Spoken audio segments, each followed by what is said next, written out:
You know, like I said, I was born and raised in Kalamazoo. You know, I grew up fishing all the lakes around in this region. You know, starting off in the spring, there's a lot of different techniques and things that you can use. And myself, I've just always loved to be more of a fast-paced fisherman. You know, it's really hard for me to go out there and cast a bait out there and just kind of work it back real slow. I'm more of a power fisherman. You know, I want to fish fast. I want to cover water. I want to make a cast with a spinner bait, get a strike, move on, get down the bank. Got that trolling motor on high, covering water, trying to trigger reaction strikes. So, you know, because the biggest part of bass fishing to me is not, it's not catching them, it's finding where they're at, right? It's easy, once you find them, it's a lot easier to catch them. You got to be around them. So you got to use techniques that you can be efficient to cover a lot of water. And you know, a jerkbait is going to be one of my key tools to find those fish. And in this area up here, I love to fish a jerkbait. The thing that we have a lot of in this region is we've got a lot of lakes and rivers that have pretty clear water.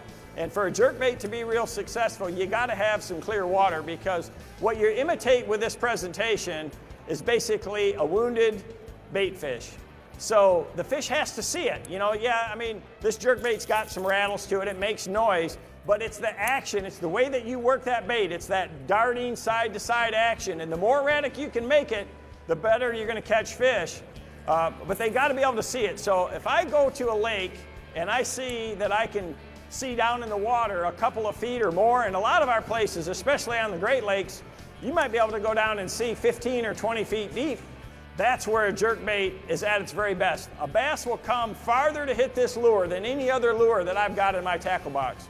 Their instincts tell them this is something that they got to go after. So what a lot of people do with a jerkbait is they cast it out there and they constantly jerk the bait and reel it all the way back to the boat. The biggest mistake that you can do is fish that bait that way. You got to work this bait with some slack in the line to really maximize the action. What I want my jerkbait to do is never go the same place twice. So I'm going to start my retrieve with slack in the line. I'm going to pop the bait forward, and then I'm going to pause it. And each time that I jerk it, I point the rod back at that lure. And boy, it doesn't take long till one of them's going to load up on it. And believe it or not, coming in today to the show, I had this bait tied on my rod, and the guy that was helping me carry him, John Kushner, he's from Quantum right here, he got it all caught in his coat. I had to cut two of the hooks off, and I still caught a bass with it. So jerkbaits are tremendously, tremendously effective. It's one of the best lures that I've got to find fish, because I know that even if I don't catch a bass with it, their instincts tell them that it's something that they've got to go after. 本期视频特别推荐3700米诺盒、米诺拼接盒，欢迎大家进店选购。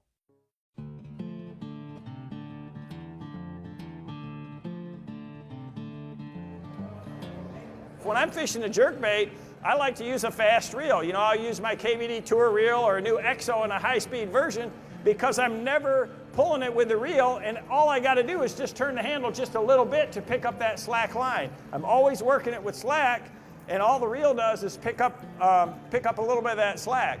So when you're fishing this bait, you want to get that maximum action. You want that bait to jump left and right, and a good lure is important. I've got this new Strike King slash bait that is a tremendous jerkbait. It's got great side-to-side action, but to make it dart like that, you want to have a rod that's got some good tip action to it. So I like to throw a jerkbait on a rod like this. It's an all graphite rod, so that when I cast my jerkbait out there, 50 yards out there on a windy day, and I snap that rod tip, it makes that bait respond even at the end of a long cast. So I'm going to match it up you know, with some fluorocarbon line. If you're using a crankbait or a jerkbait and you want to make the bait run deeper or shallower, just adjust the size of line that you've got it tied to. When I cast it out there and start working it, all I'm going to do is pop the bait forward, sometimes 2 or 3 times, and then stop it.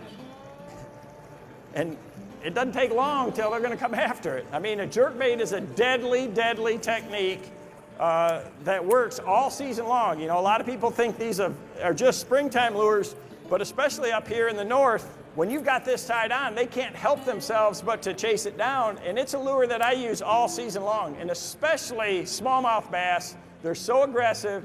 But the way that you fish the bait is always the same. You always start and finish with that slack in the line.